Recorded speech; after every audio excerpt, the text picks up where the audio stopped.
What's up, my YGOPros? I'm your host, the one, the only, the RJB0. Welcome to Casual Friday. This week we are going into Versus mode. I'm going to be doing two Versus reviews. Those will be Dueling Network versus YGOPro and Monster versus Ultra Pro. And I'm also going to be doing some Q&A and finally, hopefully, some coming attractions. This week I will be drinking a soda of my own creation. This was actually something I kind of accidentally came up with a long time ago. What it is it's a small amount of maple syrup used as a sweetener, but then I use dashes of vanilla in order to make the actual flavor of the soda. It's super good, and you can change how sweet you want it, depending on, how sweet you want it, and depending on how hot it is. Right now it's pretty hot, so I'm not doing a whole lot of sweetener in here, because hot and sugary do not mix. So let's go first to the Q&A for this week. We start off with Galaxy Snipes. Yo, RJ, do a video on ideal side deck cards. For this format, yes. I will be doing a few videos having to do with some cards that I think that should be side decked. This format, I might just do a single video that's about side decking for this format. What do you think of the new hero support from Max Yo-Yo Master 101? I actually think the new hero support is super cool. I'm enjoying it a lot. I think that it is a very anti-meta deck, and I like that, and it's going to be really good against Shadows if we get it before Shadows get hit. My problem with the new hero support is we have no announcement for when we're going to get it in the TCG. That's my real big issue with it. Other than that, it all looks super cool, and I'm excited to see what kinds of builds people come up with. Let's see. Owen Sill. Hey, just for the next format, would you suggest Black Garden, Chain Beat, or the OG draw build? Actually, for Chain Beat players, I'm going to blow some minds. I would recommend you play Hat for this format. I'm not even joking around. I've been playing Hat because Chain Beat has been kind of underwhelming. Now, the reason why I say that Hat is kind of the build for the deck for Chain Beat players this format is because it runs on a similar piece of theory having to do with focusing on hitting the right strategies from your opponent at the right time, except Hat actually has progressive advantage to it. You can actually gain cards. You can gain progressive advantage. You don't have to just rely on getting the perfect trap card off at the perfect time. It's very much like Chain Beat in the playstyle, but it's really, really competitive and has a lot of advantage to it. So while I would probably choose the Garden build if I had to choose between builds of Chain Beat itself, I would say that for a Chain Beat player, Hand Artifact Trap Tricks or even Fire Fist Artifact Trap Tricks are really the decks to go with for this format. Let's see. Who is next? King Bwinkus. What is your opinion on the best form of Geargia after July 14th between Machina, Karakuri, or pure versions? I don't know. I haven't played Geargia in a while. I remember that Karakuri Geargia were kind of the thing before Geargia Gear became a thing. But then after Geargia, or even before Geargia Gear became a thing, after people tested out Karakuri Geargia, people just gave up on the Geargia part and started running pure Karakuri. So I'm not certain, especially going into a format like this one. I suspect that Geargia is not going to see nearly as much play as it did last format. Hey, the RJB0, what happened to the duels with Speedy Steve 2448 from Zara's Kid, however you pronounce that? I would like to see more. Do you know if that segment will continue in the future? Alright, so yes, I would love for that to continue in the future because I like Speedy Steve a lot and I like dueling against him. And I really feel like I need to try and regain some dignity after our first duel. However, we have an issue, which is that he doesn't really use Dueling Network, and I have a Mac, so I can't run DevPro, which is what he usually uses. So we have kind of an issue with actually making those duels happen. If he ends up getting Skype, we could probably do some Skype duels. That would be pretty cool. But aside from that, I'm not certain what the future is of duels with Speedy Steve 2448. It would be easier if we just did discussions or something together, which I would also love because he's a cool dude. That's pretty much the answer that I have for you on that. Let's see. Do you expect any ritual monster support aside from the yes? There is lots and lots of ritual support. And there's also a lot of fusion support coming out of the next challengers, which is really interesting. So I'm actually super excited for that set because we're going to see the fusion mechanic come back. Let's see.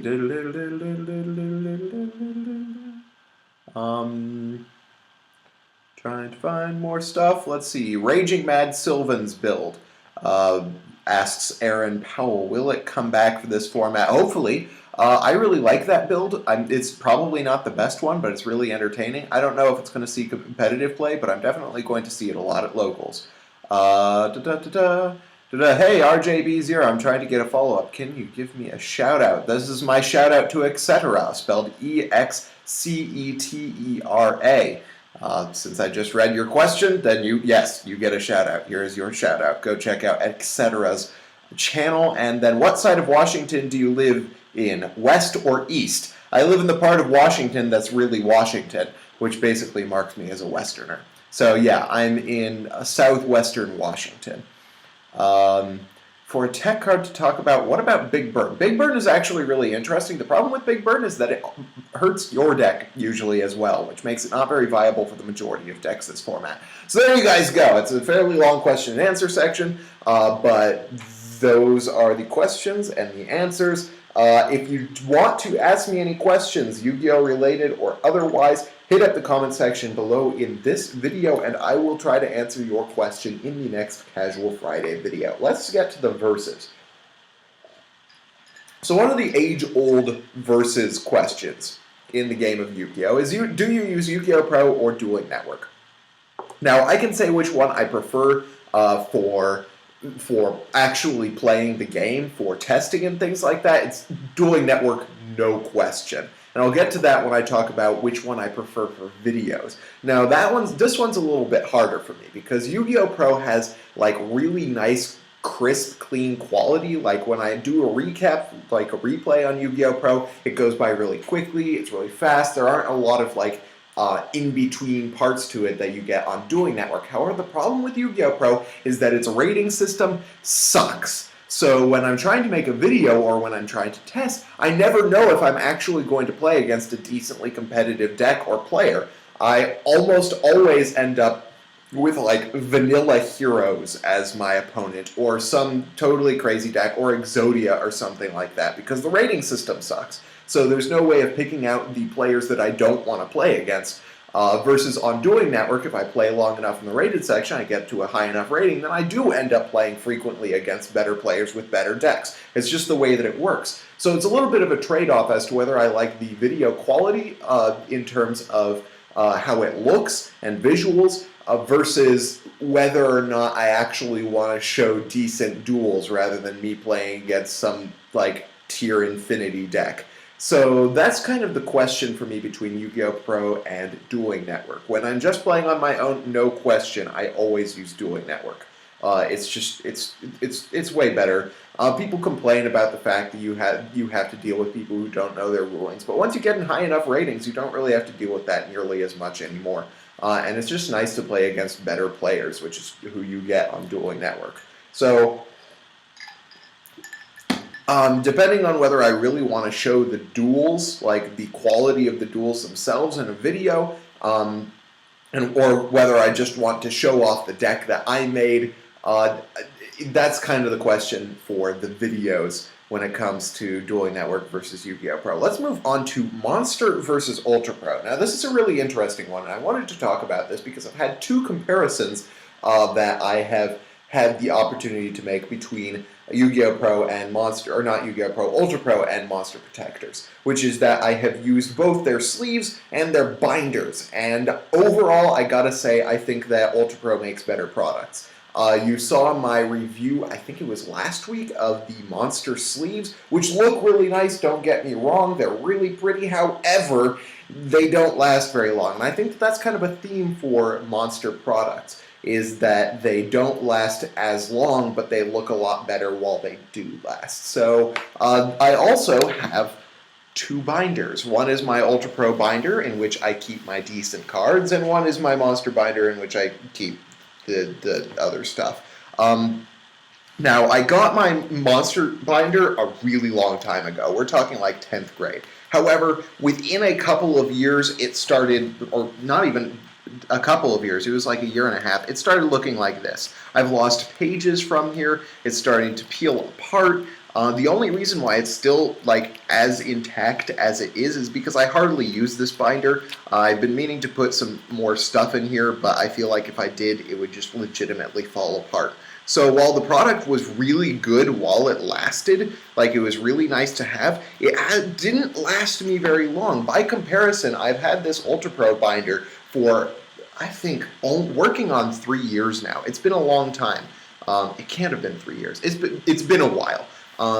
But it's going strong. I have no damage to it. The only like noticeable problems with it is that it has a couple of like little bits of the pages peeling, but I've taken it everywhere. I've abused it way more than the Monster binder, and it has still stood up to the test of time. So I gotta say, it seems like Ultra Pro makes better products. Now keep in mind, I'm not using the basic Ultra Pro binder, the ones that you see going for like $20 that are really easy to find. This is a really nice like faux leather bound one. This one costs a little more, but it's really worth it. It's nice and cushioned, which means that the pages aren't going to slide around while they're in my bag and get all bent up.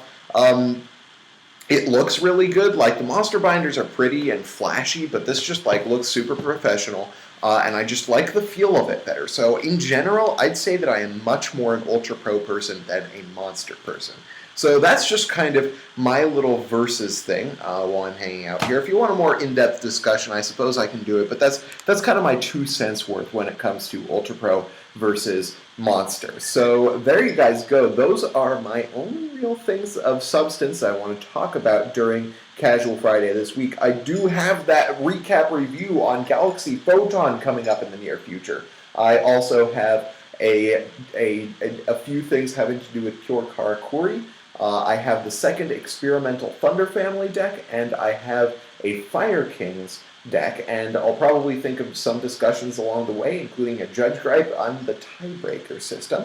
So there you guys go. I hope you guys liked this video. If you did, hit that thumbs up button. If you did, let me know why in the comment section below. And of course, subscribe for more deck discussion, analysis, and general Yu-Gi-Oh! Shenanigans. I'm your host, the RJB0. Thank you guys for watching Yu-Gi-Oh! Business Casual. I got a jet. See ya.